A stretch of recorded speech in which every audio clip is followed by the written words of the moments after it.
پہلے بچوں کو تیار کیا ابو سفیان نے، اور بچوں سے کہا ہذا مجنون، یہ ہیں دیوانے۔ اب جو ثقافت یافتہ بچے نہیں ہوتے وہ دیوانوں کو پتھر مارتے ہیں، نہیں ہے لوگ۔ بچوں سے کہا یہ مجنون ہے۔ وہ منصوبہ ناکام بنا دیا۔ کس نے؟ آپ پورا پڑھوانا چاہ رہے ہیں، میں پڑھنا نہیں چاہ رہا۔ پڑھوں یہ کیا تاخیر تو نہیں ہو جائے گی؟ پڑھوں بھائی، میں اشارے کر کے پڑھنا چاہ رہا ہوں۔ اب سن لیجئے، چلیں آپ پڑھوا رہے ہیں تو اب پہلا منصوبہ بنایا اس نے، بچوں کو پتھر دیے، کہ جیسے محمد تبلیغ کے لیے نکلیں تو تم پتھر مارنے لگنا اور آوازیں دینے لگنا مجنون۔ 4 5 10 بچے جمع ہوں گے، باقی خود بخود آ جائیں گے۔ بچوں کو پتھر دیے، سارے بچے مکے کی گلیوں میں جمع ہو گئے۔ جیسے پیغمبر نکلے بچے پتھر مارنے لگے، کہنے لگے ہذا مجنون، یہ دیوانے۔ سارے مکے کے بچوں نے رسول خدا کو پتھر مار۔ جب پیغمبر شام کو گھر آئے، جناب ابو طالب نے دیکھا کہ بھتیجے یہ کیا حالت بنا رکھی ہے؟ کہ چچا جان کوئی بات نہیں، کہا نہیں بھتیجے بتائیے مجھے۔ کہا کہ وہ ابو سفیان نے مکے کے بچوں کو سکھا دیا، میں دیوانہ ہوں اور وہ مجھے پتھر مارتے رہتے۔ اب میری طرف دیکھیے گا، جناب ابو طالب نے رسالت مآب کا ہاتھ پکڑا، کہ بھتیجے میرے ساتھ چلیے۔ نہیں ہے لوگ، ایوانوں میں آواز جا رہی ہے۔ ابو طالب وہ ہیں جو رسالت کو لے کے چلیں اور رسالت اعتراض نہ کرے۔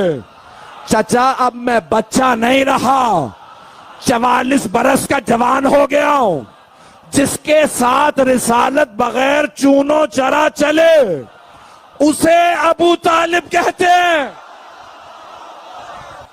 بس ایک مرتبہ جناب ابو طالب نے جناب رسالت مآب سے کہا میرے ساتھ چلیے، جہاں سارے صنادید عرب بیٹھے تھے، تمام قبائل کے سردار جمع تھے مکے میں۔ کہاں؟ ابو سفیان کے گھر۔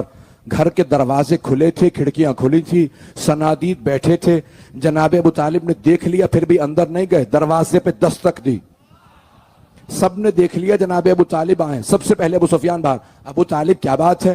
کہا اے ابو سفیان، تمہارے بچوں نے میرے بھتیجے کو پتھر مارے۔ ابو سفیان نے بس ایک ہی جملہ کہا، ابو طالب بچوں کا معاملہ ہے، بچوں میں رہنے دو، نہیں ہے مجمع۔ اب جناب ابو طالب نے غور سے دیکھا ابو سفیان کو، کہا پھر سوچ لو،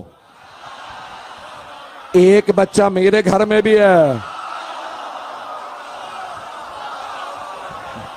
پوری اسلام کی تاریخ بیان کر رہا ہوں، ابھی تک انہیں تعارف نہیں تھا جناب امیر کا۔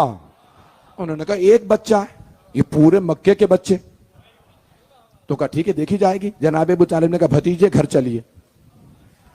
گھر آئے جناب ابو طالب، رسول خدا کو لے کے آواز دی یا علی۔ نہ جانے کیسے پکارا، آج تک ساری دنیا یا علی کہہ رہی ہے۔ تو اب جناب ابو طالب نے ایک مرتبہ آواز دی یا علی، کل سے جب میرے بھتیجے محمد تبلیغ کے لیے جائیں تو آپ ساتھ جائیے گا۔ کہا ٹھیک ہے بابا جان، کل سے میں ساتھ جاؤں گا۔ کہا بس ایک وعدہ کیجئے، جو پتھر چلیں تو کوئی پتھر میرے بھتیجے کو نہ لگے۔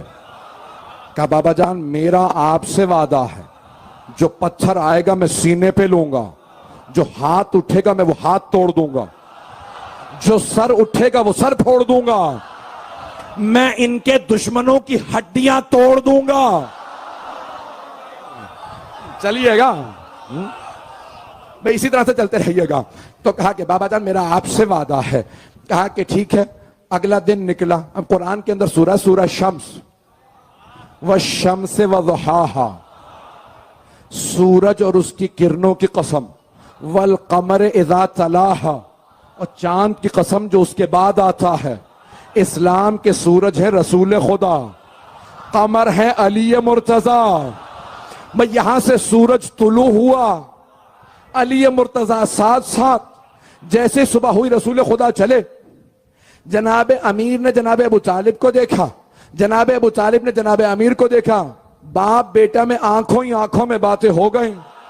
اگر چلتے رہے، بس جیسے ہی جناب رسول خدا آگے آگے، جناب امیر پیچھے پیچھے۔ اچانک کسی بچے نے پتھر مارا، جناب امیر سامنے آئے, پتھر سینے پہ لیا, بچے نے دوسرا پتھر اٹھایا, جناب امیر نے ہاتھ پکڑا, جب چھوڑا تو ہاتھ ٹوٹ چکا تھا. بچے میں آپ کی زبان میں کہہ رہا ہوں, نابالغ نہیں تھے. دوسرا بچہ سامنے آیا, اس نے ہاتھ بڑھانا چاہا مولا کے گریبان کی طرف, مولا نے گریبان میں ہاتھ ڈال کے دیوار پہ پھینکا. جب بچہ گرا تو سر پھٹ چکا تھا. نہیں ہے لوگ. ایک بچے نے لات اٹھائی, مولا نے اسے لات ماری, گر گیا. سارے بچے پٹ پٹا کے گھر پہنچے. اب پتا چلا یہ عرب کے بچوں کو بچپنے سے علی سے پٹنے کی عادت تھی. تو عزیزان گرامی, ایک مرتبہ سارے کے سارے بچے اپنے اپنے گھر پہنچے. ہر بچہ ماں باپ کے پاس جانے کے بعد ایک ہی جملہ کہتا تھا, کیا ہوا, کہاں سے پٹ کے آئے ہو؟ کہ مجھے علی نے مارا. مکے کے ہر گھر میں علی علی ہو رہا تھا. نہیں ہے یا نہیں ہے؟ اب سارے کے سارے مکے والے اپنے اپنے بچوں کو لے کے اپنے اپنے سرداروں کے پاس گئے. سرداروں سے کہا کہ بھئی ابو طالب کے بیٹے علی نے ہمارے بچوں کو مارا. سرداروں نے کہا ہمارے ساتھ چلو, ابو سفیان کے پاس چلتے. سب ابو سفیان کے پاس آئے کہ ابو سفیان, ایک بچے نے مکے کے سارے بچوں کو مارا, اور وہ آگے بڑھو, اس کی آنکھیں اتنی بڑی بڑی ہیں, شیر جیسی آنکھیں ہیں, آنکھوں ہی سے کھا جاتا. ابو سفیان نے کہا سب میرے ساتھ چلو. جناب ابو طالب کے گھر آنے کے بعد دستک دی. جناب ابو طالب باہر آئے, بڑی متانت سے, اطمینان سے جناب ابو طالب نے دروازہ کھولا. کہا ابو سفیان کیا بات ہے؟ کہا ابو طالب آپ کے بیٹے علی نے مکے کے سارے بچوں کو مارا. جناب ابو طالب نے مسکرا کے کہا بچوں کا معاملہ ہے, بچوں میں رہنے دو. بس بھئی یہ پہلا منصوبہ ناکام ہو گیا. اب وقت نہیں, میں جلدی جلدی پیش کر رہا ہوں. تو پہلا منصوبہ ناکام. کس نے ناکام کیا؟ جناب ابو طالب اور ان کے بیٹے جناب امیر المؤمنین نے. دوسرا منصوبہ, انہوں نے کہا یہ بچوں منصوبہ فیل ہو گیا, کل سے گھر رہا کرو. تو ایک بات اور سمجھ میں آ گئی, یہ جو دفتر بڑے بڑے ادارے کھلتے ہیں ان میں نکمے لوگ اگر آ جائیں تو وہ ادارے بند ہو جاتے ہیں. بہت زیادہ کھل کے نہ کہلائیے گا. اداروں میں اہل افراد کو رکھو, پٹنے والوں کو نہیں, کام کرنے والوں کو.